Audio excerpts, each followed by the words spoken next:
zombies are taking over. The governor has declared a state of national emergency. Ian, good to see you. Good to see you, Dominic. Fans probably know you from the playing Peter West, the star of the what's considered the Casablanca of Italian horror films, Lucio Fulci's Zombie. Your other credits include Zombie Holocaust, Contamination, and the Peter Cushing film The Ghoul, as well as many others. TV credits include Survivors, Doctor Who, and many other popular British TV programs. I'm honored and excited to be chatting with you today. How are you? Well, I'm pretty well. It's sort of late in the evening here up in Scotland. I think I'm 3,000 plus miles away. I'm hoping this machine I've got in front of me sort of manages to last out and connect properly, and anyone listening over there or watching can sort of see and hear me properly. But it's been a pretty sort of dreich, wet sort of day, and it's a nice sort of quiet evening, although I have to say that none of my family have gone to bed, so they may appear sort of camera left or camera right at any time. But I've asked them to be quiet. May have some cameos in there. You normally I stream this to Facebook and YouTube live, but because Ian's so far away, we didn't get a strong enough connection. But yeah, we're doing what we can here. So Ian, I want to start off. You were born in Glasgow, is that correct? In Scotland? Yeah, Glasgow we call it. Yeah. Glasgow. Did you were you born into a family of entertainers? And my mother's first job was playing the piano in cinema. She was a cinema usherette, but she was hired because she played the piano. And it was just when sort of talkies came in, it was just in case if the sound finished and didn't work, she could go straight to the piano and sort of play an accompaniment to whatever film was on. But that's the closest I got to any sort of theatrical sort of connections. Right. So at what point in your life did you decide you wanted to pursue acting? Was there any influences on screen or off that kind of made you want to say, hey, I want to do that? No one I saw. When I was growing up, most of the things I saw was sort of what you call vaudeville, which at a sort of local theatre. But I did a lot of sort of stuff at school. And when I was about 14, I did a school play. And one of the people watching, one of the parents of another kid, was a teacher at the Royal Academy of Dramatic Art. And he said to me that he thought that I could become an actor and that I could do straight parts, funny parts, heroes, villains, characters, and all the rest of it. And from that time onwards, I just assumed that I was going to be an actor. I just thought somehow or other it would happen. And by some strange, serendipitous way, it all sort of came about. Very cool. Were you a film fan growing up? Well, I was my brother and myself were sort of part of a sort of single parent family, and my mother worked all the time. So when she was working, and I didn't want to be on the sort of streets of sort of London, just sort of roaming around on my own. So I did go to the cinema a lot. I saw a lot of films that I sort of shouldn't have seen, some of which sort of terrified me. But most of my spare time, because I was on my own, I went to the cinema. Very cool. Well, what came first for you? Was it TV, film, or theater? I left school. I had to do my conscription. I went in the army, did my national service. That was nearly 2 years in Germany. And then I went from there to Oxford University to read history. And I always assumed when I got there that I would act. But in my first year, I was a disaster at auditions. And in the whole year, all I got was a part in an opera. And then I got an invite. I auditioned for a show that was going to the Edinburgh Festival to be on the fringe from Oxford University. And that was really at the beginning of things starting to go right for me, because I had a wonderful time in Edinburgh. And then when I came back to Oxford, because I'd been to Edinburgh and been in this very successful show, they all assumed that I could direct, that I could act. And so more and more sort of parts turned up. Right. When you first started out your career, do you recall there not being many films in Scotland? Were most of them in the UK or England? Well, I don't know whether they're ever sort of separated between Scotland and England. I should imagine that hardly any films were made in Scotland at all. I mean, there may have been some television films made, but maybe big films, perhaps Bonnie Prince Charlie, something like that. But I mean, most of the big British films were sort of being made down in England, in and around London. Great. One of your early films was a British film called It, not to be confused with the Stephen King film. This was in 1967. You worked alongside Roddy McDowall. Did you get to spend much time with him? I spent quite a bit of time with Roddy, sort of trying to find out what he did, because where I lived in London at that time was where he actually grew up. And then he must have grown. This is sort of Dulwich, a place called Dulwich in South London. So where he was sort of born and brought up was about a mile away from where I actually was living at that time. And I sort of followed his career and the sort of stuff he did with Elizabeth Taylor and so on. I was just a little surprised that he was in a film like It. I think it was called The Curse of the Golem when it was first made. And say he was in it, and a lot of sort of British actors. But it was a very sort of strange sort of film. And the company were doing two films at the same time. They're doing that one, The Curse of the Golem, and they were doing another film called The Frozen Dead. And the first part I was actually offered was in The Frozen Dead. And what they wanted me to do was, I think, to be a dead German soldier or a half-dead German, and they wanted me to shave a 3-inch diameter hole in my hair here. Wow. For the purpose of an operation. So if I'd had that done, I wouldn't have worked for about a year when it grew back. And I've got a friend, he was a television director called Peter Hughes, who played a monk in a television series. And he did this, he made the sort of tonsure and it never grew back. So you can probably understand my reluctance to want to do it in the first place. Yeah. So I did The Curse of the Golem, or as you call it, It, again. That was it. Yeah, good choice. And I think I would have made the same decision because I think it was. You would have had to wear a cap for every role after that. Well, in 1975, you shared the screen with iconic actor Peter Cushing in a film called The Ghoul. Do you recall how you got attached to this role? Yeah, I mean, my career hadn't gone particularly well in sort of cinematic or television films. And I auditioned for a series which was a part American production about coldness, about the prisoners escaping from coldness. And I had a wonderful, fantastic part in it. It was very, very shown.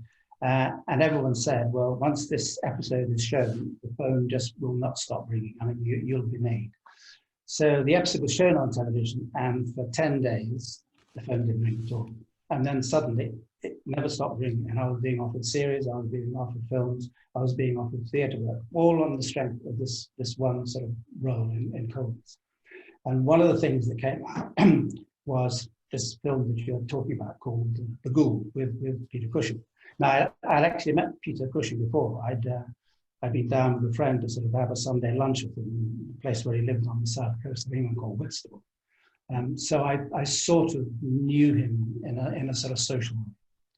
But what I always knew about him was that before he got into all this horror stuff, he was a really fine classical actor, thought of sometimes as a new Olivier. And if you ever see the film Olivier's Hamlet, people thought that all the scenes that he did in Hamlet with Olivier, he rather stole the scenes from him. But he was, say his wife had died, he was a nice sort of gentle man.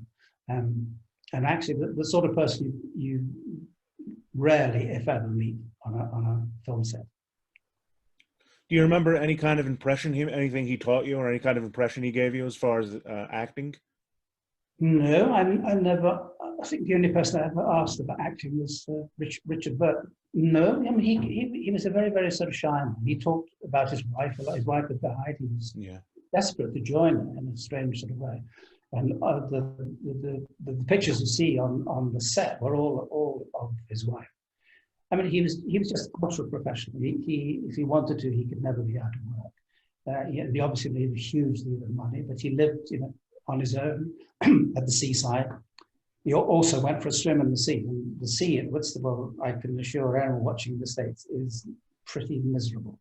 It really is cold and probably pretty dirty as well. But every morning, sort of rain, shine, snow, whatever, he went for a swim in the sea. But Wow. he was a sort of ultra professional. But then, perhaps by choice, he got stuck in this genre. And despite the fact that I say that he could have been a rival to people like Olivier, it never happened. And that's what he sort of stayed in really to the end of his days. Right.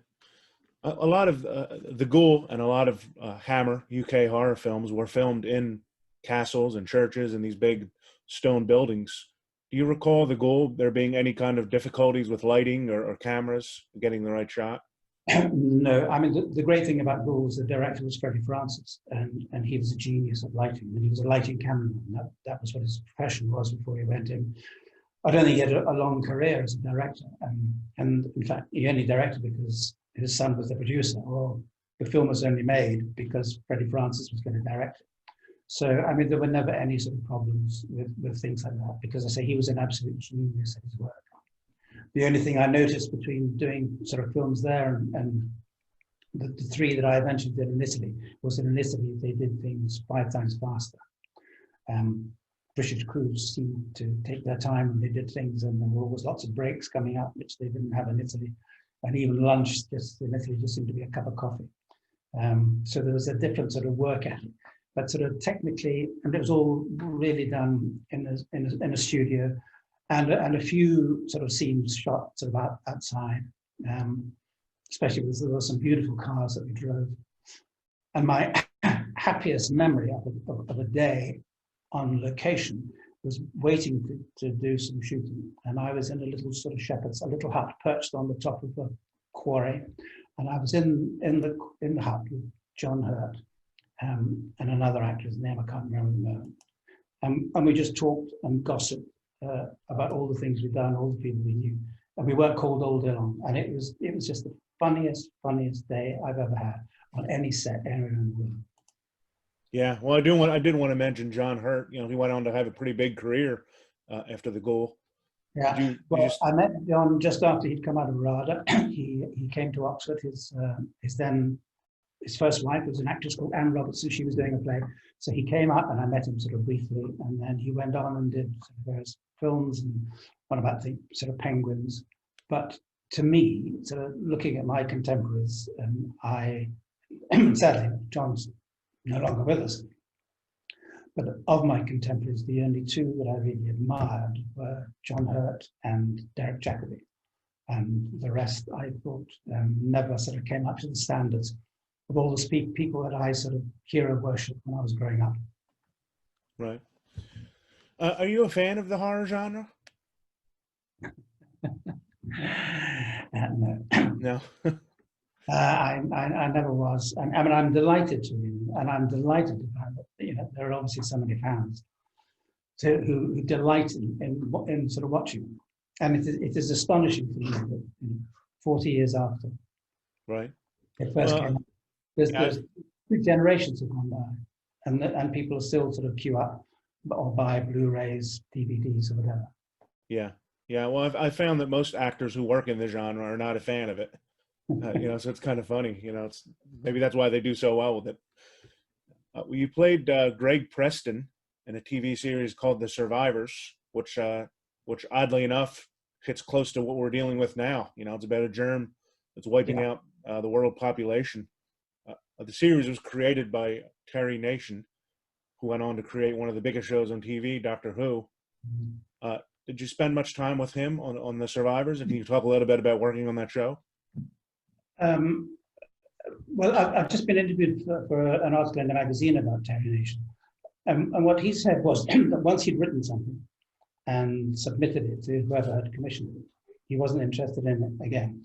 He never went to any sort of readings. He never went to any rehearsals. He never went to the rehearsal studios, and he never turned up on location. He just washed his hands of it once he'd done it, because he said, they were going to change it and do things that he wouldn't like. So rather than be upset, he just stayed away. But I met him socially a couple of times. I went down to stay with him at his home in Kent. I opened his Village Fete on one occasion, and then he lived in a beautiful Elizabethan mansion with beautiful, beautiful grounds. And then when I tried to revive the series, he'd already moved to America. And he suffered, as you probably know, from emphysema, and it was decided by his doctors that the sort of Californian climate would be better for him than staying in the UK. So I was in contact with him when I tried to sort of resurrect that sort of series, and he sort of gave me the go-ahead to do it, but sadly, it never happened. Do you have fond memories of working on The Survivors? Oh, it was fantastic, especially the first year. The first year was probably the best year. It had the best scripts, and then sadly Terry Nation quarreled with the producer, and he told me he just didn't think he had anything left to contribute, but in fact he quarreled in a really sort of serious way with the producer, to the extent that he just sort of walked out, and they sort of had to find writers sort of quite quickly to replace him. So the standard of writing sort of stopped, and the whole sort of feel of the series sort of went rather sort of downhill. So I resigned after the second series, and I did, I think, 2 episodes in the third series. Right. Well, as I said, you know, the topic of the series is very much relevant today, unfortunately. Did you feel it was ahead of its time in that aspect? I mean, it's certainly relevant. I mean, it's hugely relevant. And sadly, I don't think it ever really got a good showing in the States. No, it didn't. Yeah, I mean, so I think it's streaming. I think you can get streaming at something called BritBox. I don't know if you have something like that in the States. It did really well I mean, all over the world, sold fantastically well. I mean, particularly in Italy, which is why I sort of did those sort of films in Italy. It's never been repeated on mainstream sort of television in the UK. And what I do remember about it is actually the first episode, which I wasn't in. And that was just about the plague beginning to overtake the sort of, and overcome the sort of 95.5% of the population, not just the sort of London, England, but the whole of the world. 95% of the world's population just went. And all the people who had skills, sort of doctors, surgeons, dentists, whatever, you know, there was about 100, you know, one per 200,000 people. So that first episode where the epidemic started and people were collapsing and sort of falling ill was a really strong episode, which would have had, I mean, it would have been really good had it been shown at around this time. But I think it would probably have sort of upset people a bit more than they were upset by, you know, the pandemic that we've got at the moment. But on the scripts, I have to say, it was called Survivors, and it had, I mean, the first word I think was written on the page was plague, pandemic, and something else, and the last word on every episode that was given to us said hope, wow. Which is, you know, it was important way back in 75, and of course it's pretty important now in 2020. Absolutely.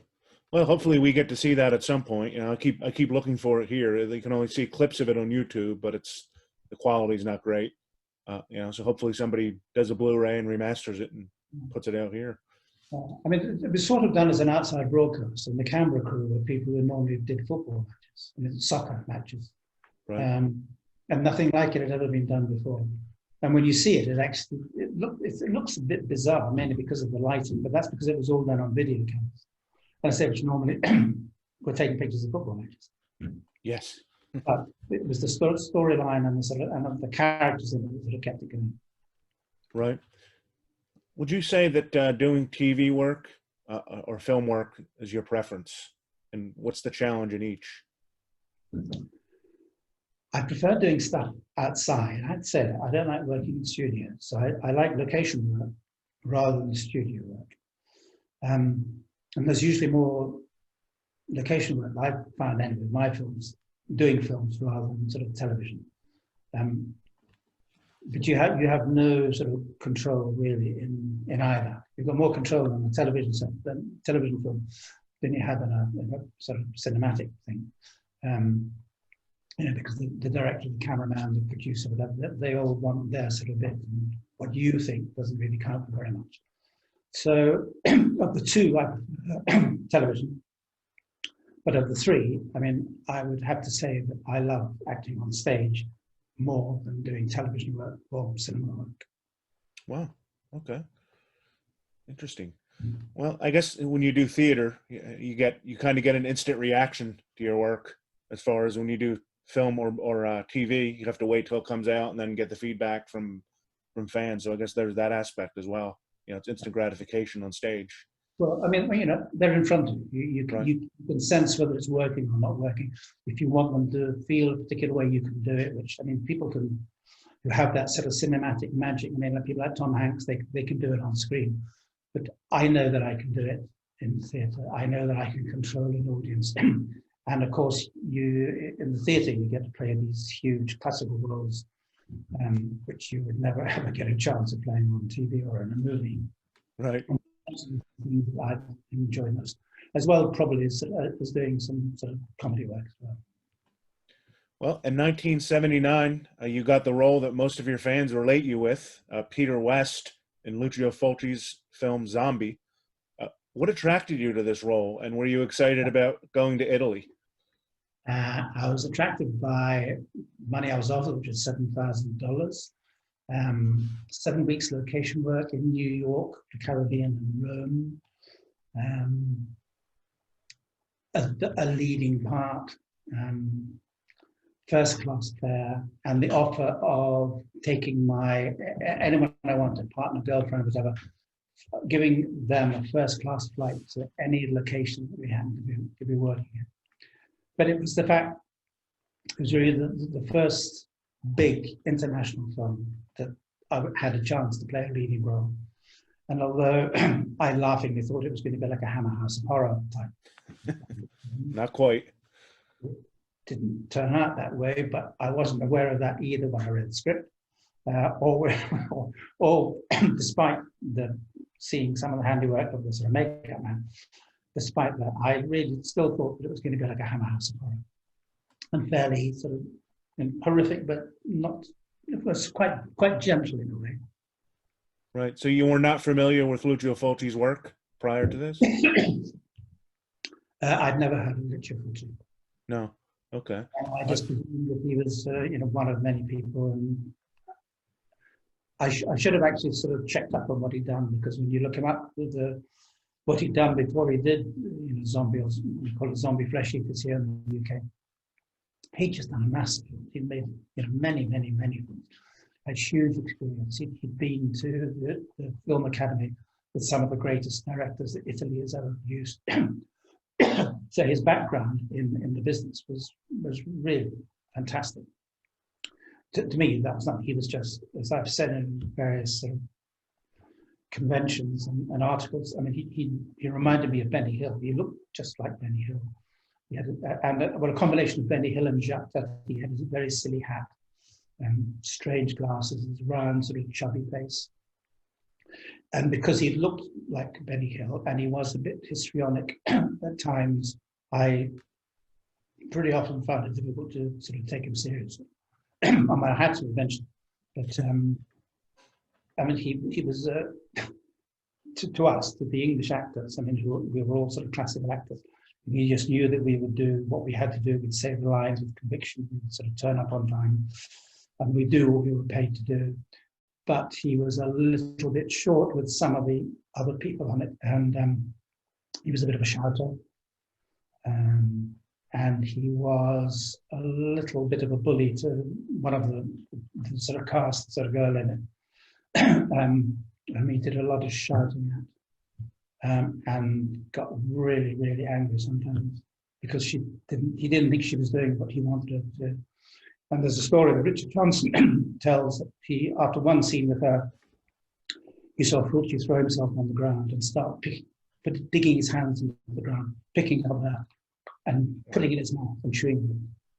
And when Richard said, "Lucio, what's all that?" He said, "If I don't eat this, I will eat her." Oh my gosh. Jesus. So when you first, what scenes were shot first? Did they shoot in sequence, or did they do New York first and then Rome? And then... Yeah, no, that was one of the horrific things about it. I was told, I got the part, they said, "We're filming in New York. Here's your ticket, go and get your visa."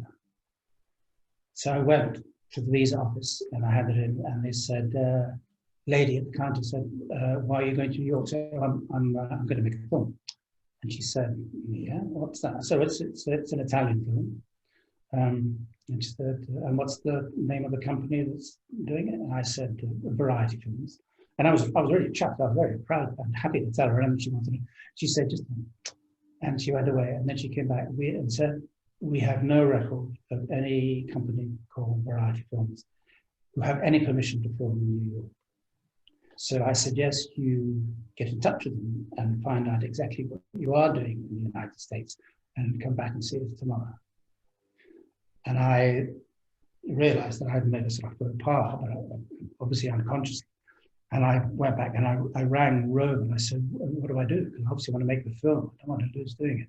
And they said, well, make something up. Just tell them any old sort of story. But, you know, we haven't got permission. We never asked for permission, but you know, we will be filming. So I went in the next day, and the same lady came back, and I said, well, actually, I am going to New York, but we're only going to New York en route to the Caribbean, and we won't be doing any filming in New York at all. And she looked at me, and she said, these are her exact words. She said, we're not fucking stupid, you know. She said, I'm going to write in your passport, will not act or perform in any shape anywhere in the United States.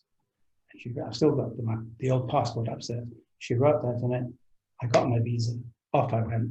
The very next day, I was filming on Broadway in New York, with some extra being a couple of New York arresting policemen. Wow. What a way to start off. Well, I thought for a long time until, you know, all that period goes where you can't be charged with anything, that I might get sort of hauled off and sort of charged with entering or performing in the States illegally. Yes.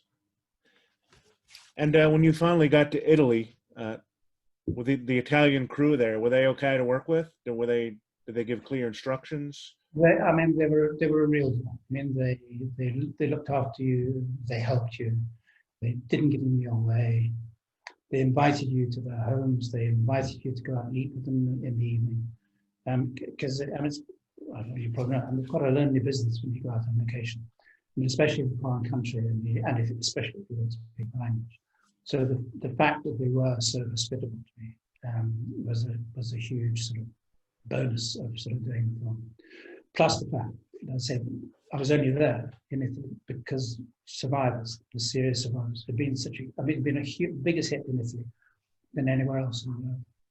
Wow. So I was sort of greeted in the street, and I was greeted in sort of restaurants, and I had to run out of St. Peter's on one occasion because I was mobbed by a collection of young girls. And then exactly the same thing happened on location at a place called Latina. I was on a beach, and somebody saw me and told somebody else. And then again, it was just about 40, 50 young people all running in my direction as I ran as fast as I could in the opposite direction. I could run quite fast in those days, so I escaped. You were getting practice running away from the zombies. Well, I think I just killed them. I don't think I did a bit of limping as well. I think so. Well, you mentioned Richard Johnson earlier. You had a lot of scenes with him, a great British actor. Do you have any memorable stories on set with him? Well, I thought he was a great actor. When I started acting professionally, I joined the Royal Shakespeare Company, and he was already there and was the juvenile lead, playing the major sort of juvenile lead parts. He was a fantastic actor with huge presence, a wonderful voice, great face, very good looking. Off stage, he was as wild as can be. He was always in the papers, misbehaving in some sort of immoral way. But he was fully in control of what we sort of did on set. You asked me earlier what were the things that appealed to me to doing this film. And one of them was, they said, you'll have your own caravan. All the films I'd done in before, you know, I shared a caravan with 10 other extras, whatever, or you were in a bus which had been converted into something like a sort of caravan. So, and I'd seen the big stars on locations fighting who had the biggest, you know, caravan. Was it near the loos, far away from the loos? Was it near where you got your food, far away from? But there was a sort of set degree of sort of superiority of the size of your caravan and where it was put. And I was I was given one on my contract. And when we got to Latina to film it, it was one caravan. And Richard Johnson went straight into it. Oh no. And they didn't bring another one. And I knew that Richard was going to leave the location eventually. And I thought, well, it's in my contract, so I'm going to take it. Once he's gone, I'm going. Richard left, and the caravan left with him. Oh no. And the only time I ever got angry in any film anywhere in the world, and I really blew my top and threatened to walk back to Rome, which is 50 miles away. And the production assistant, who was being sort of pretty stroppy with me, said, prodded me in the chest and said, his exact words were, "Me Sicilian, you nor leave Italy alive." Now that was one way of doing it. But Richard, who was a sort of consummate professional, when we arrived there, I said, there was eventually one, but when he arrived there were none at all. And all he said was, in Italian, "No caravan, difficult to work tomorrow." No, no threats, no anger, no loud voice, no shouting, just simple way, no relata, difficile lavori domani, something like that. Just so simple and so effective. As I say, as soon as he said that, the caravan arrived immediately. Wow. Man, you had a hectic start from New York to no caravan to, geez. Well, one of the most iconic scenes in the film is the shark versus zombie scene. It's probably one of the most surreal things I've ever seen in a film. Were you there when they were filming that? No. The second unit did that. Okay. No one was on the main film that had anything whatsoever to do with it. Okay. I mean, I think it's rather sort of, it's interesting to watch, but it's rather sort of tame because, I mean, the poor shark is actually obviously quite sort of docile and friendly, and I think, just wants to be mates with the person who's in the water with it. But it was done by another unit. And I was astonished when I saw it in film because I didn't really think it had anything to do with the film that I was in. You don't remember reading it in the script? I mean, there was masses I don't remember reading in the script. Okay. The script was written in this very sort of strange style. You always assume that whoever wrote it originally wrote a pretty good script, but by the time they'd turned it into English, it was the sort of English that was in sort of B or C or D films of the 40s or late 30s. I mean, the dialogue was crass and stupid. Right. And one of the things that, I don't think Richard hardly spoke a line that was in the script. I think he rewrote it and said it whatever he wanted to say. And he could improvise actually fantastically as well. Yeah, he was great. I mean, everybody was great in the film. It's just truly iconic. Were you disappointed that you never got to become a zombie? Well, there was a threat at the end. I mean, I saw the other bit, maybe in one of your clips, that when I'm on the boat with Teaser Farrow, Mm-hmm.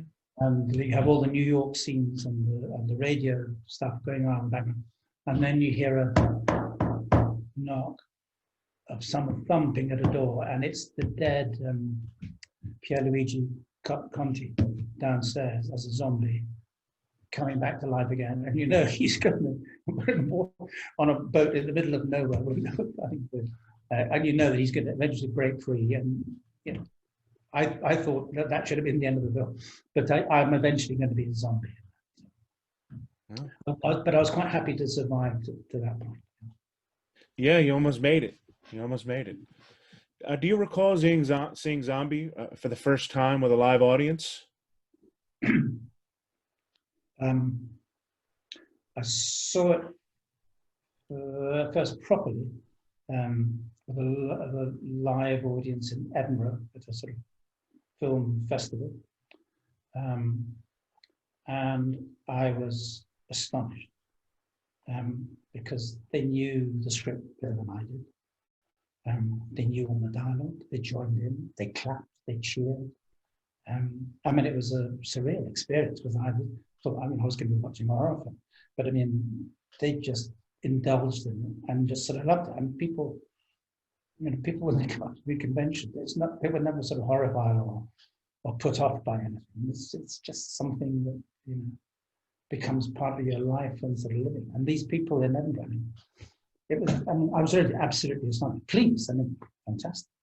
But people who know every sort of, almost every line of dialogue you say, and who find all sorts of double entendres and you know, various sort of phrases which you hopefully you'd say it straight away, and the whole audience bursts into laughter. It's a little surprising. Did Lucio Fulci ever ask you to be in one of his other films?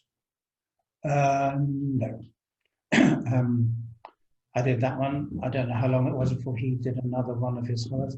The associate producer asked me immediately to be in Zombie Holocaust, which I did again almost immediately afterwards. And then on the strength of that, I was asked to do the film with Luigi Cozzi directing. I was never asked to do anything by Lucio again, and I never saw him again. Would you have worked with? I Would you have hoped worked at with one him? time I meet him. Oh yeah. I mean, he was perfectly kind and understanding to me because he respected, you know, what he'd hired me, that I was doing what I'd been hired to do. The same with Richard. I mean, I when I finished my third film, I did three in about a year. I sort of knew that I wouldn't do any more. Right. And the parts that I played were sort of taken over by another English actor called David Warbeck. Right. Well, doing you mentioned Zombie Holocaust, which is also titled Dr. Butcher, MD. So you got hired for this directly after Zombie. Well, if you look at some of my, you've got my CV and you look at the credits, you'd think that I'd done about 1,000 films, but it's just that all these 3 Italian films have so many titles. You've got Zombie Holocaust with Dr. Butcher, MD. It was El Regina de Cannibali, Queen of the Cannibals, Nightmare Island. I mean, I can't remember them all, but it had dozens, it seems, of sort of titles. But it was, I said, the assistant producer got together the money, I think partially wrote the script, and I was offered the same sort of deal, wonderful locations. I said, reason for the money. Don't think I had a caravan. But I just leapt straight in. I mean, I was more than happy to take part. I didn't really care what it was about. I mean, I knew it was going to be pretty silly. We've got a film called Queen of the Cannibals. Yes. Well, this film also starts off in New York. Yeah. Why do you think these Italian filmmakers always like to use New York? Because they know it sort of keeps the audience happy. And we were told that, you know, they were all these films were in profit or had covered their costs before the camera turned on the first day, because they'd sold the rights to America, Japan, Europe, Scandinavia, or whatever it was. I mean, that's what we were told. Whether it's true or not, I don't know. But I mean, there was certainly a lot of sort of pre-selling. And part and parcel of, you know, having British actors or American actors, you know, like Clint went out and did a couple of films to restart his career, really, as did lots of other sort of Hollywood stars. They wanted British actors in them, and they wanted locations that, you know, people in the States would feel sort of happy with, and that it would also sort of ring bells with people all over the world, you know, whether they're in Japan or Pakistan or Southeast Asia or Australia or something. That there was something reassuring that something was happening in one of the sort of greatest sort of centers of the world. Very true. Well, in Zombie Holocaust, you filmed a lot of scenes outside in the elements. What were the working conditions like? Wonderful. As has been pointed out by lots of other people, the films look very, very similar. I'm called Peter in both films. Yes. And the locations are exactly the same. We filmed in exactly the same place just outside Latina, which is sort of west, on the coast west of sort of Rome. And there were, you know, far too many sort of similarities to be believable, really. I think including some of the extras too turned up in both. I mean, I don't know if you've been to Italy. I mean, you obviously have an Italian name. Unfortunately, no, I've never been there, but it is on my bucket list. Yeah, well, I mean, it's a stunning country with some fantastic people, wonderful food, and the climate. Then, you know, is just the climate you don't normally expect, and certainly don't experience here in the UK. Right. Did you tend to do a lot of your own stunts?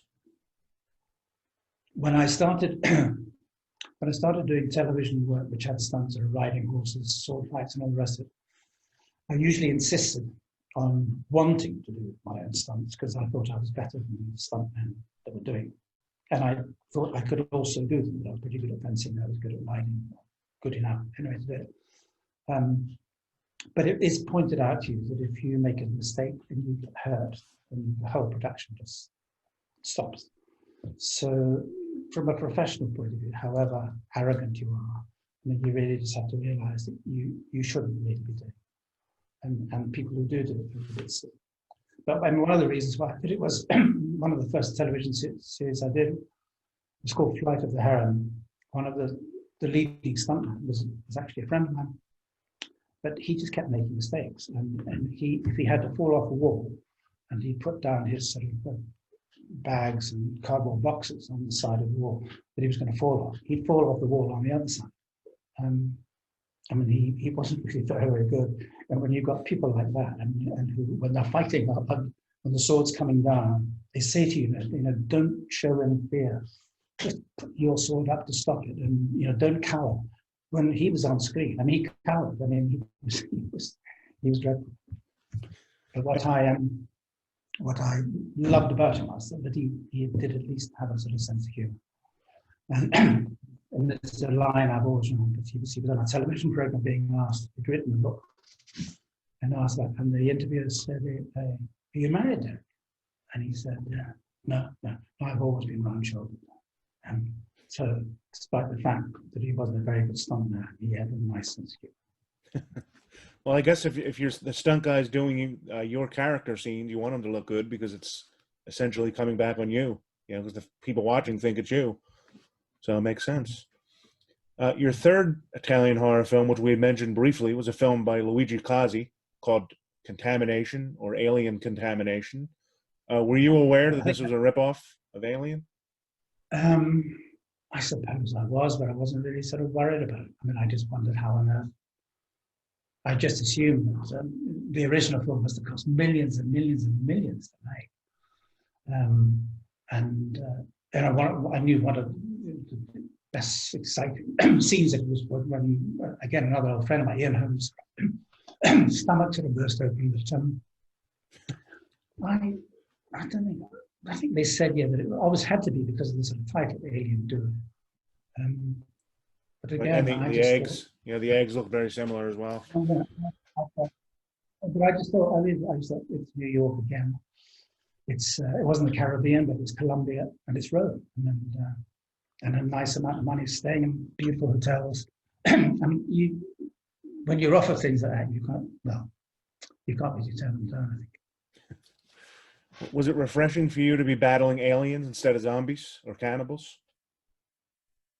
Was that to be bad? Was it a nice change for you to be battling aliens instead of zombies or cannibals? Well, yeah, it was a bit. I mean, I also was delighted to be wearing a wig. When I did survive, as I was already, I don't know what you can see on that screen, but I was already losing hair here, which had been pointed out a few people. And the sort of makeup department did lots of sort of back kerning, lots of coloring to hide that. And when I turned up to do the film in Italy, the producers, they weren't very big, but they stood on tiptoe to say, so most of the shots that they tried to take from below me, my waist sort of looking upwards, so you didn't see this. So getting a wig was a sort of a real delight and a reassurance for me. And the only problem was when I did Zombie Holocaust was I did the scenes in Italy with my wig on, and then when I stopped up in London on my way to New York, I left it in my home. I had to pretend I was angry because they weren't taking a special hairdresser, whereas in fact it was just me being stupid, and I'd lost the wig. But I had it back. I had it back for Alien Contamination. And it was nice. I mean, they're all sort of movies with lots of sort of, I would say athleticism, but lots of sort of physical work. And I say however crass the words in the studio, you just have to be convincing and sort of and be real and deliver all the lines you have to do and all the facial expressions you have to pull with as much conviction as you can. But I mean, put together, I say it's a year's work. I mean, modern term, not a lot of money, but just to go to all those places. There's some really nice people. I mean, basically, all the cast and crews are fantastic. Yeah. And it's an experience I really enjoy. As I mean, they're not my genre films, but I do appreciate the fact that so many people do. Right. Luigi Cozzi certainly wasn't experienced as Fulci or met some of the other directors you worked with. Would you say he was an actor's director? I don't think any of them were actors, directors. I mean, they just relied on you. They expected you to do it, and you did it. I mean, they're all very sort of different in their characters, Right. but Fulci, I mean, the chap who did the second one was an ex-boxer and very sort of punchy, pugnacious. Not a very kind person to some ladies, and Luigi was just an absolute gentleman, very sort of sweet and gentle. And I say there was an occasion which I found in a letter I'd written back that the producer had turned up on the set and said to Luigi, "If you're not more positive, I'm going to break your legs." Who says that to him? That's an Italian thing. It'd been a joke. But if someone had said to me, "If you don't start acting, I'm going to break your legs," I'd be a little upset. And when I wrote 3 television scripts for this series that you talked about, Survivors, and when people change anything, I was a bit pissed off. Especially if they changed it without asking. If they had a problem with it, it didn't make sense to them, and I didn't explain why I'd written it, then that was fine. But if they just changed it sort of willy-nilly, as a writer, and not as a director, I found it a bit annoying. Of course. Well, Contamination was your final film in Italy. Was this by choice? No, it just suddenly dried up. But although I'd say suddenly, I went out to dinner with the producer, my agent, and some English friends or whatever. And when I sort of said it, I'm never going to work in Italy again. I said, why? I mean, Dario Argento is doing the film, and we understand he wants you. And I said, I just feel I'm never going to work here, and I never did. And I also have to say, when I got back to England and these 3 films were shown, I never had an audition for a single film for the rest of my acting career. Not one interview. Wow, unreal. Yet those 3 films are the most popular ones in your filmography. In most places. Maybe not in the UK, but most places. Well, I mean, Zombie Flesh, as I said, it's gone through different generations, seen by millions of people. It's made millions and millions of dollars. Yeah. But I mean, that's what happened. So anyway, there was theatre work to do and television work to do. So. Right. Yeah, you did keep busy throughout the 80s and early 90s with TV work. Were you ever asked to do any US films? No. Wow. No. My experience of films was you were always the wrong height, or wrong coloured hair, or wrong coloured eyes, or you looked too much like Michael Caine, or too much like Roger Moore. Although it's one of the nice things about the zombie films is that I do get likened in quite a few reviews to Roger Moore. And it goes from Roger Moore lookalike to second-rate Roger Moore lookalike to balding, middle-aged Roger Moore lookalike.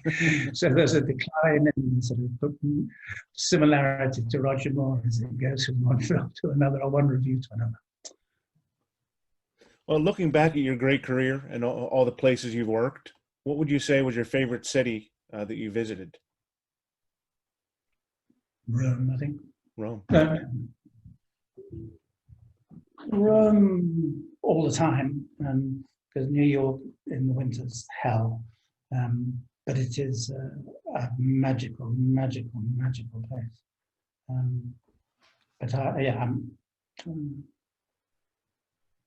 I suppose I've been back more to New York than I've been to Italy. So perhaps New York sort of comes out best of all. Because I always enjoy going. There's always something to do, except on Christmas Day when everything shuts, which is a bit of a bore when you're a tourist. Yeah, I'd probably say. Okay, great. Do you have any projects you're working on now? Do you want to talk about anything keeping you busy? Well, I used to do a lot of folk singing, and there's a record which you can download on the internet of me a long time ago. So I write quite a bit of music, which I quite like something to be happening with, especially as some of it's relevant to what we're going through at the moment. And that's one particular song that I sang in an episode of the television series Survivors. So that was way back in '76. But because of this pandemic now, and it's exactly what it's about, a pandemic and keeping on going, and not giving up, and so being full of love for everybody. And then a little bit of sort of writing short stories, and trying. The thing is, you can't really do anything now because you have no idea, what's happening. You don't know how long this is going to go for you. And as you probably know, because you sort of send the likes of me off to sort of conventions all over the world, you sort of hope you've got a year full of conventions and find that 2020 is a complete wipeout. Yeah. And even 2021, you don't really know what's happening. So, we all have to sort of bear that in mind, and that sort of stops a lot of sort of ambitious stuff that you might want to do. Right. Do you miss acting? Would you go back to it if you got an offer? Well, my problem is that they'd have to have big idiot cards all around the place for me to remember the words.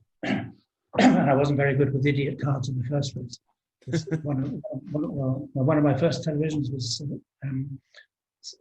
I wrote a song about the Beatles, and I went in and recorded it, and then they said, will you do another one? So I recorded another one, and I'd only finished writing it that morning, and I said, I won't be able to remember the words. They said, no, we'll put them up, and we'll Dumbo them up, really big printing, and we'll put them on top of the camera.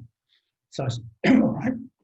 So I started playing my guitar and singing, and then the director in the studio decided he wanted a long shot. So the words that I didn't know, and they were on this camera, was going further and further back, and my eyes were narrowing and narrowing as I was trying to. And everyone said I just was ferociously angry because all I was trying to do was read the script, which was disappearing to the back of the studio. Well, I know horror fans would love to see you come back, so hopefully, you never know. Maybe somebody will write a Fulci tribute film over here and give you a call. Well, I mean, that works fine. And I love the conventions. I've been everywhere in the States. I mean, I've been East Coast and West Coast, and they've all been fun. Everyone who's come up, I mean, they've been genuine fans. I mean, and they've all been, really super people to meet. So, I mean, hopefully, once this business is all sort of settled, that I'll be back doing that if I'm not over there sort of acting in a movie or something. Right. Well, I'm going to wrap up, Ian. I have one final question. I'm going to put you on the spot, but I love hearing the answer to this.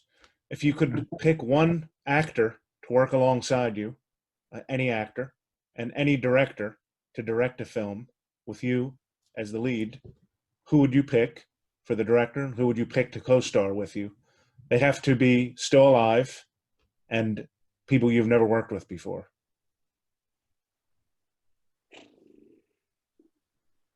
Well, one of the problems is that I honestly couldn't tell you if I came up with names whether they were still alive.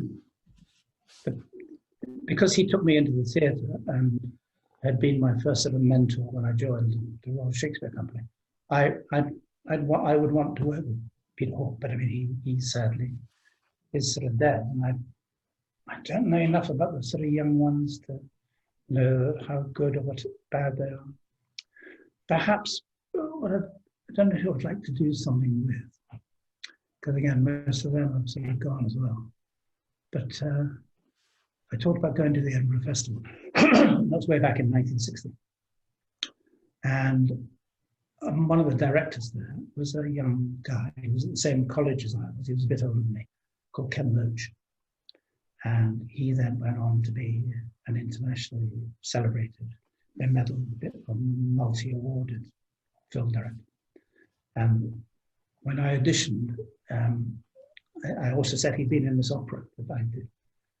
When I auditioned to join this company at the Edinburgh Festival, I eventually found his notes that he put on my audition, and all it said was, sings, can act if necessary. So it would be quite nice to be able to be in one of his films and perhaps show him that I was a little bit more than what he wrote down on that bit of paper. Very cool. Very cool. I can see you being in a Quentin Tarantino film, working with Harvey Keitel. I think that'll be a good match for you. Yeah, I mean, your country is full of fantastic people and fantastic actors. And you just hope that you sort of might meet them at a convention, somehow have a chat, something might ring a bell. But one lives in hope. So hopefully somebody might see this, or somebody might come to a convention. Yeah. Something might come out of it. Well, we'll see. But thanks so much for talking to me, Ian. I really enjoyed chatting with you. Hopefully we can work together in person soon, and we'll see how it works. We met a long, long time ago, Dominic, and I hope it's not going to be as long as the gap's been before we do meet again, whether it's over here or over on your side of the Atlantic. Yeah, we will make it happen. Okay. Thanks, Ian. Thank you. Thank you very much. Thanks.